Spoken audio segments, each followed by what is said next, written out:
সাইয়্যিদুনা মুআবিয়া রাদিয়াল্লাহু তাআলা হাদিস বর্ণনা করেছেন, আল্লাহর হাবিব বলছেন, ইন্নামা আনা কাসিমুন আল্লাহু ইউতি। আমার আল্লাহ দাতা, তো আমার আল্লাহর দানগুলো আমি রিসিভ করি। পৃথিবীর মধ্যে একমাত্র আমি ছাড়া আমার আল্লাহর রহমত, নেয়ামত, দান কেউ রিসিভ করতে পারে না। আল্লাহর পক্ষ থেকে আসে আমার কাছে, আমার খাজিনার মধ্যে চলে আসে। আমার খাজিনার মধ্যে আসা মাত্র ইন্নামা আনা কাসিম, আমি বন্টন করি, আমি দিয়ে দিই। তো কিভাবে দেয়? আমি কতটুকু পাবো, আপনি কতটুকু পাবেন, সবার সমান না। কারণ সিদ্দিক আকবর যতটুকু পেয়েছেন, হযরত ওমর ফারুক ততটুকু পান নাই। হযরত ওমর ফারুক যতটুকু পেয়েছেন, হযরত উসমান যুন্নুরাইন ততটুকু পান নাই। এক একজন প্রত্যেকে তাদের মর্তবা অনুযায়ী পেয়েছেন, সবাই সমান পান নাই। হাসানাইন কারিমাইন শহীদে কারবালা ইমাম হোসাইন যতটুকু পেয়েছেন, পরবর্তীতে ততটুকু পায় না। আওলাদ রাসূল যতটুকু পেয়েছেন, আপনি কি ততটুকু পাবেন না।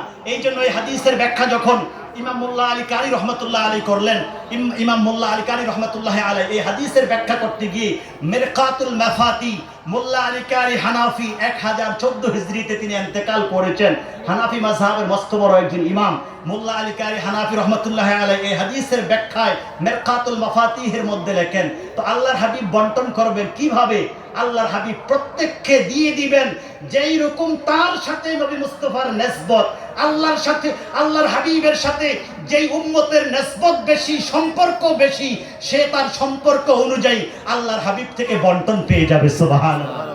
এই জন্য দুনিয়া আখিরাতে কোনো নেয়ামত পাইতে হলে রব্বে কারীমের দরবার থেকে কোন নেয়ামত যদি হে উম্মত তুমি রিসিভ করতে চাও, তাহলে নূর নবীর গোলামি করতে হবে, ঠিক কিনা বলে?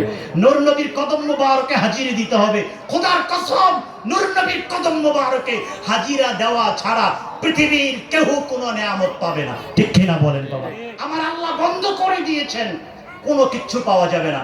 এই জন্য সূরাতুল আম্বিয়া যখন নাজিল করা হয়েছে, আল্লাহ যখন নাজিল করলেন 107 নম্বর আয়াত যখন তেলাওয়াত করা হচ্ছে, আউযু বিল্লাহি মিনাশ শাইতানির রাজীম, বিসমিল্লাহির রহমানির রহিম, ওয়া আরসালনাকা ইল্লা রাহমাতাল লিল আলামিন। হাবিব গো, শুধুমাত্র আমি আপনাকে একটা বিশেষ নেয়ামত দিয়ে সৃষ্টি করেছি, এই জগতে পাঠিয়েছি।